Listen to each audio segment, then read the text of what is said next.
يا أيها الذين آمنوا لا تتخذوا عدوي وعدوكم أولياء تلقون إليهم بالمودة وقد كفروا بما جاءكم من الحق يخرجون الرسول وإياكم أن تؤمنوا بالله ربكم إن كنتم خرجتم جهادا في سبيلي وابتغاء مرضاتي تسرون إليهم بالمودة وأنا أعلم بما أخفيتم وما أعلنتم ومن يفعله منكم فقد ضل سواء السبيل إن يثقفوكم يكونوا لكم أعداء ويبسطوا إليكم أيديهم وألسنتهم بالسوء وودوا لو تكفرون لن تنفعكم أرحامكم ولا أولادكم يوم القيامة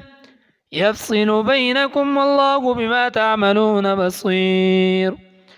قد كانت لكم أسوة حسنة في إبراهيم والذين معه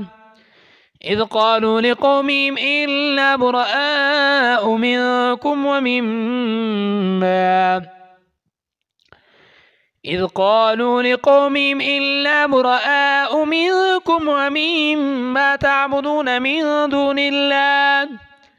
كفرنا بكم وبدا بيننا وبينكم العداوة والبغضاء أبدا حتى تؤمنوا بالله وحده إلا قول إبراهيم لأبيه لأستغفرن لك وما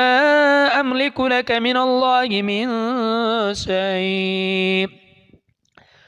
ربنا عليك توكلنا وإليك أنبنا وإليك المصير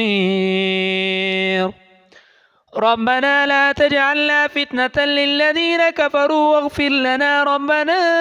إنك أنت العزيز الحكيم لقد كان لكم فيهم أسوة حسنة لمن كان يرجو الله واليوم الآخر ومن يتول فإن الله هو الغني الحميد عسى الله أن يجعل بينكم وبين الذين عاديتم منهم مودة والله قدير والله غفور رحيم لا ينهاكم الله عن الذين لم يقاتلوكم في الدين ولم يخرجوكم من دياركم أن تبروهم وتقسطوا إليهم إن الله يحب المقسطين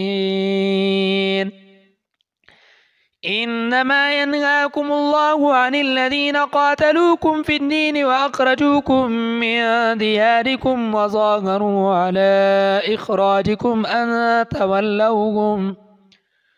ومن يتولهم فأولئك هم الظالمون يا أيها الذين آمنوا إذا جاءكم المؤمنات مهاجرات فامتحنوهن الله أعلم بإيمانكن فإن علمتموهن مؤمنات فلا ترجعوهن إلى الكفار لا هن حل لهم ولا هم يحلون لهن وآتوهم ما أنفقوا ولا جناح عليكم أن تنكحوهن إذا آتيتموهن أجورهن ولا تمسكوا بعصم الكوافر واسألوا ما أنفقتم وليسألوا ما أنفقوا ذلكم حكم الله يحكم بينكم والله عليم حكيم وإن فاتكم شيء من أزواجكم إلى الكفار فعاقبتم فآتوا الذين ذهبت أزواجهم مثل ما أنفقوا واتقوا الله الذي أنتم به مؤمنون يا أيها النبي إذا جاءك المؤمنات يبايعنك على أن لا يشركن بالله شيئا ولا يسرقن ولا يزنين ولا يقتلن أولادهن ولا يأتين ببهتان يفترينه بين أيديهن وأرجلهن